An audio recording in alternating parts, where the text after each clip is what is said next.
इस वीडियो में हम लोग बात करेंगे आपसे पावर ऑफ लेंस के बारे में हम लोग डिस्कस कर रहे हैं। तो बच्चों, आप लोग का बहुत सपोर्ट है और आप लोग कर भी रहे हैं। तो बच्चों और सपोर्ट करें और आपको जो भी डाउट है कमेंट बॉक्स में ज़रूर लिखें। तो पावर ऑफ लेंस बच्चों यहाँ से डिफिनेशन हमेशा पूछता है, ठीक है। तो देखिए, already learn that the ability of the lens converge और diverge the ray of light depend on the focal length, ठीक है। यानी देखते हैं आप, हम लोग क्या है, लेंस दो तरह का है, ठीक है।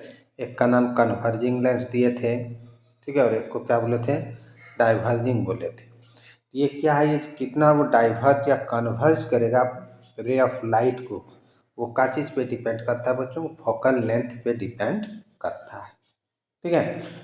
अब देखिए यहाँ क्या है, जैसे कन्वेक्स लेंस है, आपका short focal length bend the light ray through the large angle, ठीक है, काफ़ी ज़्यादा एंगल में उसको करता है, then closer to the optical centre.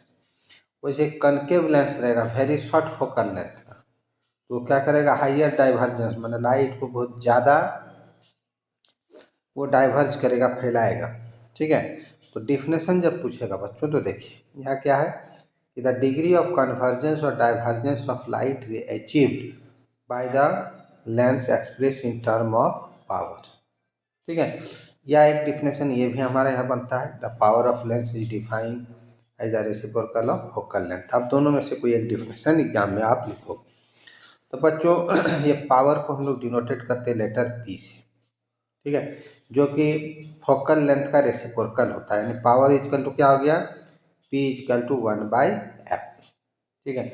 ये फोकल लेंथ का इन्वर्सली प्रोपोर्शनल चलता है, मतलब फोकल लेंथ बड़ा होगा तो पावर घट जाएगा, उल्टा चलेगा, ये आपको याद रखना है, ठीक है।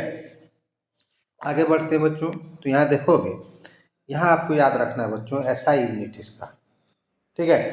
तो एसआई यूनिट क्या है बच्चों, इसका पावर का डायोप्टर होता है, जिसको डायोप्टर को हम लोग डी से डिनोटेड करते हैं, आपको याद रखना है कैपिटल डी से। If F is express in metre, यदि हम लोग एफ को फोकल लेंथ को मीटर में लेंगे तभी पावर का यूनिट डायोप्टर होगा, ठीक है। तो P इजकल टू हमारा क्या था बच्चों, 1/f। यानी आप 1D पावर डायोप्टर कब होगा, जब 1/1 मीटर आपका फोकल लेंथ होगा। तो यहाँ से बच्चों हमेशा पूछता है कि व्हाट इज 1 डायोप्टर, तो यहाँ याद रखना है 1 dioptre is the power of lens whose focal length is 1 metre, यानी 1 मीटर इजकल टू 1 m का power -1। You have note that power of convex lens, जो कन्वेक्स लेंस होगा उसका पॉजिटिव होता है, एंड दैट ऑफ कनकेव का negative होता है, ठीक है बच्चों, यहाँ आपको याद रखना है। The optician prescribe the corrective lens indicating the power.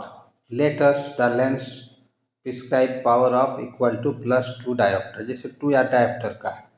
It means आपका जो लेंस है प्रिस्क्राइब किया गया है पॉजिटिव पावर है, यानी कन्वेक्स लेंस है, ठीक है। The focal length of the lens is 0.25 metre होगा। वैसे ही आपका यदि लेंस का पावर -2.5D है तो फोकल लेंथ होगा -0.4, ये आपका कनकेव लेंस होगा, ठीक है। अब बच्चों देखो यहाँ हमारा बहुत सारा मिरर, ये सॉरी लेंस आपका अलग अलग पावर का एक साथ रखते हैं, तो आपको जो उसका फॉर्मूला है रिजल्टेंट का पावर निकालने का, वो हमारे पास यहाँ जो है बच्चों फॉर्मूला ये है। मान लीजिए जितना भी लेंस है सबका पावर हम लोग सिंपल एरिथमेटिक में जो ऐड सब्सट्रैक्शन करते हैं वैसे निकाल देते हैं। यानी पावर निकाल रहे हैं रिजल्टेंट का P1 + P2 + P3, मान लीजिए 3 लेंस है, तीनों का पावर। अब वहाँ आपको साइन को ध्यान रखना है। तो बच्चों ये चैप्टर आज हम लोग का समाप्त हो रहा है। यदि कोई चैप्टर में डाउट हो, उसका वीडियो एनसीईआरटी का एक्सप्लेनेशन चाहते हैं तो कमेंट बॉक्स में ज़रूर लिखें, और जिसका चैप्टर का क्वेश्चन में डाउट होगा तो आप ज़रूर कमेंट्स करें, हम उसका आंसर आपको प्रोवाइड करेंगे। वीडियो कैसा लगा कमेंट ज़रूर करना। थैंक